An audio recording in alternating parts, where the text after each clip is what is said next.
ಗಂಡನ cancer treatment ಖರ್ಚಿಗೆ ಬೆಳ್ಳಿ ಕದ್ದಂತಹ ಮಹಿಳೆ ಬಂಧನವಾಗಿದ್ದಾಳೆ. ಗಂಡನ ಕ್ಯಾನ್ಸರ್ ಟ್ರೀಟ್ಮೆಂಟ್ ಆಗಬೇಕು, ಖರ್ಚಿಗೆ ದುಡ್ಡಿಲ್ಲ ಅಂತ ಈ ಮಹಿಳೆ ಬೆಳ್ಳಿ ಕದ್ದಿದ್ದಾಳೆ. ಜೀವನ ಭೀಮಾ ನಗರದ ಪೊಲೀಸರಿಂದ ಚೈತ್ರ ಎಂಬಾಕೆಯ ಬಂಧನವಾಗಿದೆ. ಪ್ರತಿಷ್ಠಿತ ಆಸ್ಪತ್ರೆ ಒಂದರಲ್ಲಿ ಸರ್ಜನ್ ಆಗಿದ್ದವರ ಮನೆಯಲ್ಲೇ ಆಕೆ ಕೆಲಸ ಮಾಡ್ತಿದ್ರು. ಹಂತ ಹಂತವಾಗಿ ಒಂದೊಂದೇ ಬೆಳ್ಳಿ ಪಾತ್ರೆಯನ್ನ ಎಗರಿಸಿದ್ದಳು ಆರೋಪಿ. ಒಟ್ಟು 12.5 ಕೆಜಿ ಬೆಳ್ಳಿ ಪಾತ್ರೆಯನ್ನ ಎಗರಿಸಿದ್ದಂಥ ಆರೋಪಿ ಚೈತ್ರ ಕಳೆದ 1.5 ವರ್ಷದಿಂದ ಕೆಲಸ ಮಾಡ್ತಿದ್ದಂಥ ದಾವಣಗೆರೆಯ ಚೈತ್ರ. ಗಂಡನಿಗೆ ಕ್ಯಾನ್ಸರ್ ಕಾಯಿಲೆ ಇದ್ದುದರಿಂದ ಹೆಚ್ಚಿಗೆ ಹಣ ಬೇಕಾಗ್ತಿತ್ತು.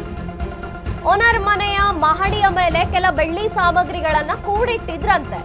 ಹಬ್ಬದ ಸಂದರ್ಭದಲ್ಲಿ ಮಾತ್ರ ಆ ಪಾತ್ರೆಗಳನ್ನ ಉಪಯೋಗ ಮಾಡ್ತಿದ್ರು. ಈಕೆ ಪ್ರತಿ ಬಾರಿಯೂ ಇದೇ ಹಿನ್ನೆಲೆಯಲ್ಲಿ ಒಂದೊಂದೇ ಬೆಳ್ಳಿ ವಸ್ತುಗಳನ್ನ ಕದ್ದಿದ್ದಾಳೆ. ಎಗರಿಸಿದ ಪಾತ್ರೆಯನ್ನ ಅಡವಿಟ್ಟು ಹಣ ಪಡೆದು ಗಂಡನಿಗೆ ಚಿಕಿತ್ಸೆಯನ್ನ ಕೊಡಿಸ್ತಿದ್ದಂತೆ ಚೈತ್ರ. ಅನುಮಾನ ಬಾರದಂತೆ ಅದೇ ಮನೆಯಲ್ಲಿ ಕೆಲಸ ಮಾಡ್ಕೊಂಡಿದ್ಲು ಚೈತ್ರ. ದೀಪಾವಳಿ ಹಬ್ಬ ಕೆಲ ದಿನ ಬಾಕಿ ಇದೆ ಅಂದಿದ್ದಾಗ ಈಕೆ ಕೆಲಸ ಬಿಟ್ಲು.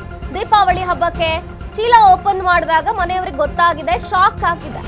ಬಂಧಿತಳಿಂದ 35 ಲಕ್ಷದ ಮೌಲ್ಯದ 12.5 ಕೆಜಿ ಬೆಳ್ಳಿ ಸಾಮಗ್ರಿಗಳನ್ನ ಈಗ ವಶಕ್ಕೆ ಪಡೆದಿದ್ದಾರೆ. ಗಂಡನಿಗೆ ಕ್ಯಾನ್ಸರ್, ಖರ್ಚಿಗೆ ಕಾಸಿಲ್ಲ, ಹೆಚ್ಚಿಗೆ ಹಣ ಬೇಕು, ಏನು ಮಾಡೋದು?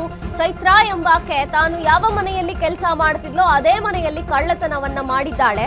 ಪ್ರತಿ ಬಾರಿಯೂ ಒಂದೊಂದು ಬೆಳ್ಳಿ ವಸ್ತುಗಳನ್ನ ಕದ್ದಿದ್ದಾಳೆ. ಪ್ರತಿಷ್ಠಿತ ಆಸ್ಪತ್ರೆಯಲ್ಲಿ ಸರ್ಜನ್ ಆಗಿದ್ರು. ಅವರ ಮನೆಯಲ್ಲಿ ಈಕೆ ಬೆಳ್ಳಿ ಪಾತ್ರೆಯನ್ನ ಕದ್ದಿರುವಂಥದ್ದು. ಹಂತ ಹಂತವಾಗಿ ಒಂದೊಂದೇ ಪಾತ್ರೆಯನ್ನ ಅನುಮಾನ ಬರದಂತೆ ಕದ್ದಿದ್ದಾಳೆ ಚೈತ್ರ. ಒಟ್ಟು 12.5 ಕೆಜಿ ಬೆಳ್ಳಿಯನ್ನ ಕದ್ದಿರುವಂಥದ್ದು. ಆಲ್ಮೋಸ್ಟ್ 35 ಲಕ್ಷ ರೂಪಾಯಿಯ ಸಾಮಗ್ರಿಗಳವು. ಗಂಡನಿಗೆ ಕ್ಯಾನ್ಸರ್ ಕಾಯಿಲೆ ಇರೋದ್ರಿಂದ ಹೆಚ್ಚಿಗೆ ಹಣ ಬೇಕಾಗ್ತಿತ್ತು ಅಂತ ಮನೆಯ ಓನರ್ ಮಹಡಿಯ ಮೇಲೆ ಕೆಲ ಬೆಳ್ಳಿ ಸಾಮಗ್ರಿಗಳನ್ನ ಕೂಡಿಡ್ತಿದ್ರು. ಅದೇ ಬೆಳ್ಳಿ ಸಾಮಗ್ರಿಗಳನ್ನ ಈಕೆ ಕದ್ದಿರುವಂಥದ್ದು. ಹಬ್ಬದ ಸಮಯದಲ್ಲಿ ಮಾತ್ರ ಅವರು ಆ ಬೆಳ್ಳಿ ಪಾತ್ರೆಗಳನ್ನ ತೆಗೆದು ಉಪಯೋಗ ಮಾಡ್ತಿದ್ರಂತೆ.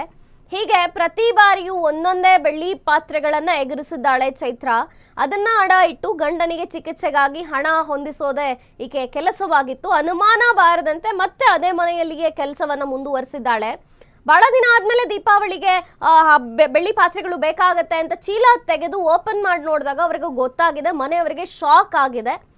ಈಗ ಅನುಮಾನ ಒಂದು ಆಕೆಯ ಮೇಲೆ ದೂರ ಆಯಿತು, ನಂತರ ಬಂಧಿಸಲಾಯಿತು. ಒಟ್ಟು 12.5 ಕೆಜಿ ಬೆಳ್ಳಿ, 35 ಲಕ್ಷ ರೂಪಾಯಿ ಮೌಲ್ಯದ ಬೆಳ್ಳಿ ಸಾಮಗ್ರಿಗಳನ್ನ ಕದ್ದಿರುವಂತಹ ಚೈತ್ರ ಜೀವನ ಭೀಮಾ ನಗರ ಪೊಲೀಸರಿಂದ ಬಂಧಿತಳಾಗಿದ್ದಾಳೆ.